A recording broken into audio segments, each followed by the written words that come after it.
Hello दोस्तों, आपका एडमा class में स्वागत है। माय नेम इज़ देशान जैन। हम प्रतियोगिता दर्पण का समरी पढ़ रहे हैं। हमने पिछले लेक्चर में राष्ट्रीय, अंतर्राष्ट्रीय और अब तीसरा जो लेक्चर है जो हमारा, इसमें आर्थिक वाणिज्यिक परिदृश्य पढ़ेंगे। दोस्तों, कुछ दिन से मेरा गला ख़राब था जिसके कारण मैं अवेलेबल नहीं तो हो पा रहा था, पर आज बेहतर हूँ और हम यहाँ पर आज स्टार्ट करने जा रहे हैं आर्थिक वाणिज्यिक परिदृश्य प्रतियोगिता दर्पण का स्पेशल पढ़ रहे हैं। ये हर एग्ज़ाम के एमपी गवर्नमेंट के या स्टेट गवर्नमेंट या कोई भी केंद्र का गवर्नमेंट का सेंट्रल गवर्नमेंट के एग्ज़ाम होते हैं, उन सब में इस पत्रिका का महत्वपूर्ण योगदान होता है, चाहे वो बैंक हो चाहे जो भी हो। इसलिए हम इसकी समरी पढ़ रहे हैं। आज हम आर्थिक वाणिज्य शुरू कर रहे हैं। चलिए देरी न करते हुए स्टार्ट करते हैं। दोस्तों, पड़ोसी को हमारा स्लोगन है। ये हमारे जो मध्य प्रदेश के स्पेशल बैच चल रहे हैं वो उसका टाइम टेबल आपके सामने दिख रहा है। इस हिसाब से हमारे चल रहे हैं टाइम टेबल। चलिए दोस्तों, हम पहला क्वेश्चन देखते हैं। हमने जो वाणिज्यिक, आपने पिछले 2 लेक्चर देखे होंगे वो बिल्कुल थ्योरी बेस्ड थे, लेकिन ये वाला लेक्चर हमने थोड़ा ऑब्जेक्टिव फॉर्म में बनाया है। इसका मेन कारण क्या है, क्योंकि हम लोग को, ज़्यादातर लोगों को आर्थिक जो क्वेश्चन होते हैं उसमें करने में दिक्कत जाती है। हम क्वेश्चन के माध्यम से और इसमें जो समझने लायक होगा हम उसको थ्योरी सेक्टर में देख लेंगे, और किस तरह एग्जाम में क्वेश्चन बन सकते हैं इसको हमने रखा है कि आपको सीधे क्वेश्चन पता रहे। तो सबसे पहले क्वेश्चन देखिए, जैसे क्या है, जुलाई 2021 के अग्रिम अनुमानों में 2020-21 में कुल बागवानी उत्पादन की रिकॉर्ड स्तर पर अनुमानित है। तो इधर पर देखिए दोस्तों, पहला ऑप्शन दिया 329.86 मिलियन टन, दूसरा 320.47 मिलियन टन, तीसरा 311.05 मिलियन टन और चौथा जो है 429.86 मिलियन टन। तो इसका सही आंसर क्या होगा? 329.86 मिलियन टन होगा। इसमें एक बात और ध्यान रखने योग्य है कि जो बुनाई क्षेत्र में, बुनाई क्षेत्र माने एरिया जो है उसका कितना है, एरिया जो आपका 2.83% वृद्धि दर है, ठीक है ना। तो इसका यदि बुनाई क्षेत्र पूछता है तो कितना है, 2.83% वृद्धि दर है। 2 चीज़ आपको याद रखना है। एक तो आपको ये याद रखना है कि जो बागवानी उत्पादन है, बागवानी फसल है, ये इसका रिकॉर्ड स्तर पर अनुमानित कितना है, तो 329.86, और दूसरा आपको इसका कुल एरिया याद रखना है, तो 2.83% की वृद्धि हुई है। चलिए दोस्तों, अब दूसरा क्वेश्चन हम पहुँचते हैं। प्रधानमंत्री मातृ वंदना योजना के तहत 2020-21 में कितनी लाख माताओं का पंजीकरण हुआ है? तो ए नंबर क्या है, 54 लाख से अधिक, दूसरा क्या है 54 लाख से कम, तीसरा क्या है 67 लाख से अधिक और चौथा क्या है 67 लाख से कम। तो इधर हम बता दें आपको, इसका आंसर होगा 67 लाख से अधिक होगा। 64 लाख से अधिक लोगों का अभी तक माताओं का पंजीकरण हो चुका है। अब इसमें हम थोड़ी जानकारी दोस्तों आपको बता देना चाहते हैं कि जो प्रधानमंत्री मातृ वंदना योजना है वो गर्भवती एवं शिशुओं को स्तनपान कराने वाली महिलाओं के हितार्थ शुरू की गई केंद्र सरकार की योजना है। सबसे मेन किसकी है, ये केंद्र सरकार की योजना है। पहला पॉइंट आपको याद रखना है। और दूसरा, जो माताएं हैं या जो स्तनपान अभी करा रही हैं, जो शिशु पे हुआ हो उनके लिए है, जिसके तहत आपको 19 वर्ष से अधिक उम्र की लक्षित महिलाएं, जो 19 प्लस की उम्र पार कर चुकी हैं, उनको लक्षित महिलाओं को कितना रुपए दिया जाएगा, इसमें 5,000 रुपये दिए जाएंगे। और ये 5,000 कैसे दिए जाएंगे, 3 किस्तों में दिए जाएंगे, मतलब कि 1,500 हज़ार के समथिंग पड़ेगा। तो इस तरह 3 किस्तों में आपको ये 5,000 रुपये 19 साल से ऊपर वाली महिलाओं को दिए जाएंगे। तीसरा पॉइंट, इस योजना के तहत प्रति वर्ष लगभग 51.70 लाख, अब कितना है, 51.70 जो लाख है महिलाओं को लाभान्वित करने का लक्ष्य रखा गया। जो गोल क्या है इसका, कि 51.70 लाख महिलाओं को इससे लाभान्वित माने फायदा मिलेगा। और 2020-21 के दौरान जो हुआ है, 2,475 में रुपए 89 करोड़ की राशि केंद्र व राज्य सरकार के हिस्से में की गई है।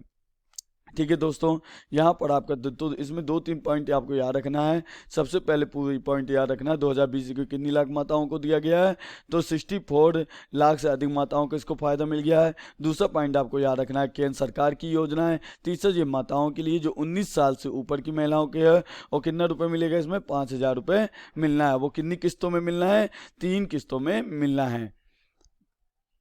तीसरा क्वेश्चन दोस्तों, IMF ने 2020-21-22 भारत में आर्थिक वृद्धि दर जो पूर्वानुमान को 12.5 से घटा के कितना % कर दिया गया है।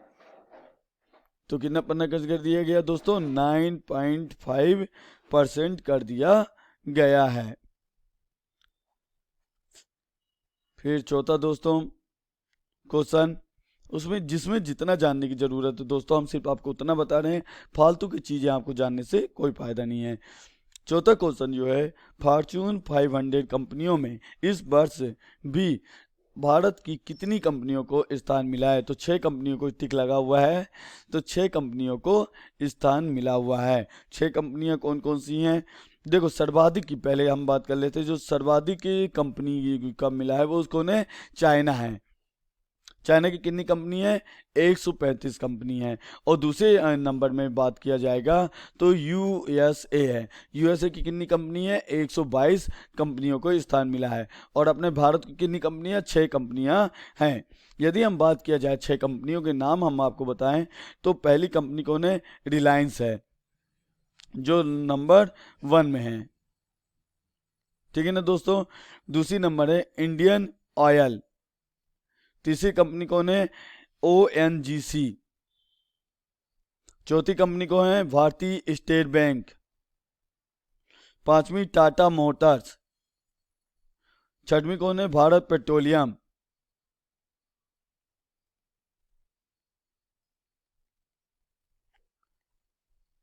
सातवीं कौन है, तो ये कुल कंपनियों को स्थान दिया गया है। यदि हम यहीं पर बात और पिछले डाटा की जाए, तो कुल कंपनियां अपनी जो पूर्व वर्षों की रैंकिंग हुआ करती थी, तो 2020 में 96 मिली थी।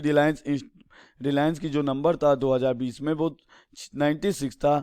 अब पहुंच गया है कितना, 2021 की बात किया जाए तो 155 पहुंच गया है। इसका बस आपको याद रखना है और बाकी चीज़ याद नहीं रखनी है। चलिए तीसरे क्वेश्चन हम पहुंच गए हैं। नगद रहित संपर्क रहित डिजिटल पेमेंट सॉल्यूशन क्या है, ई-रूपी की शुरुआत किस कंपनी ने की है। तो ई-रूपी कंपनी की शुरुआत जो की है NPCL ने की है। देखिए ई-रूपी जो है, यदि हम इसकी स्थापना की बात की जाए तो इसकी स्थापना कब की गई थी। ई-रूपी की स्थापना 2 अगस्त 2021 को हुई है। ठीक है ना दोस्तों। और किसने की है इसकी स्थापना, तो PM में नरेंद्र मोदी ने की है। इसका उद्देश्य गोल क्या है, या उद्देश्य की बात किया जाए तो इसका उद्देश्य जो है धन के हस्तांतरण को, लेन देनों को नगद रहित करना। जो अपना धन है उसके हस्तांतरण को, लेन देन को क्या करना है, नगद रहित, माने सीधे डिजिटल रूप में करना है। तो ये 3 याद रखना है। स्थापना की बात की जाए तो 2 अगस्त 2021 लॉन्च किसने किया, PM नरेंद्र मोदी ने। और उद्देश्य क्या है, डिजिटल के माध्यम से अपन को नगद का भुगतान करना है। नेक्स्ट क्वेश्चन, भारत में GBA में कृषि एवं संबंधित क्षेत्रों का योगदान कितना % है। तो ये कितना है, 20.2% है। यदि हम कृषि की बात किया जाए तो जो 2020-21 है में कितना है, 20.2 है ना। यही हम बात किया जाए 2000 यदि 18-19 की तो कितना था, 17.6 था। और 2019-20 की बात किया जाए तो कितनी थी, 18.4 था। तो देखिए 2018-19 में 17 था, यहाँ पर 1% वृद्धि हुई, और अब इधर से 2% की टोटल वृद्धि हो गई है।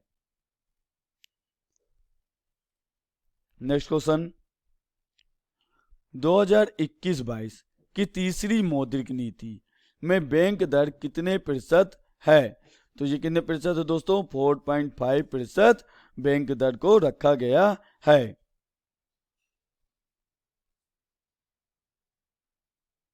और ये बैंक दर की बात की जाए तो इस वर्ष क्या रहा, ये अपरिवर्तित रहा, माने इसके में कोई बदलाव नहीं किए गए हैं। पिछले वर्ष भी ये 4.5 था और इस वर्ष भी क्या है 4.5। इसमें कुछ आपके बैंक सेक्टर में मौद्रिक नीति से कुछ पूछे जाते दर, हम उन सभी दर की बात कर लेते हैं।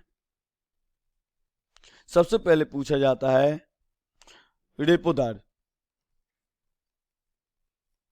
रेपो दर कितना है? 4%।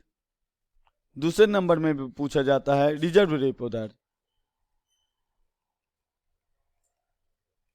तो रिजर्व रेपो दर कितना है? 3.35%।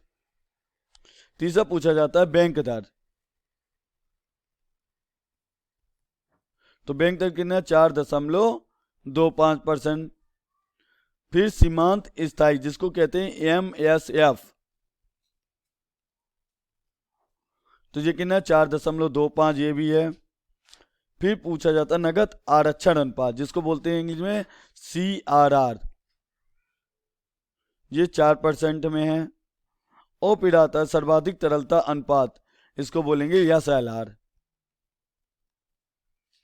18% है ये। तो ये इतने दोस्तों अपने एग्जाम में आर्थिक से पूछे जा सकते हैं या मौद्रिक नीति से क्वेश्चन बनते हैं और अपने MPPS से किए मेंस के सिलेबस में भी है, तो इसको ध्यान से याद रखिएगा। इनके बारे में डिटेल आपको आर्थिक की जब अपन अर्थव्यवस्था पढ़ेंगे तब इनकी डिफिनीशन के बारे में जानेंगे। तो आज हमने क्या क्या सीखा है दोस्तों? तो सबसे पहले हमने बात की है अग्रिम अनुमानों की, 2020-21 के अग्रिम अनुमान की बात की है। फिर हमने बात की है प्रधानमंत्री मातृ वंदना योजना की। फिर हमने उसके बाद बात की है कंपनी की 500 कंपनी, टॉप 5 कंपनियों की। और फिर उसके बाद हमने क्या इसकी मौद्रिक नीति की बात की है। तो दोस्तों आपको ये वीडियो कैसा लगा आप जरूर कमेंट बॉक्स में बताइएगा, और यदि आपको अच्छा लगा तो हमारे वीडियो को लाइक शेयर जरूर करिएगा। अगली कक्षा में हम क्या पढ़ने वाले हैं? तो अगली कक्षा में हम खेल का पढ़ने की प्रतियोगिता दर्पण का जो खेल पोर्शन है उसको देखेंगे। थैंक यू दोस्तों, धन्यवाद।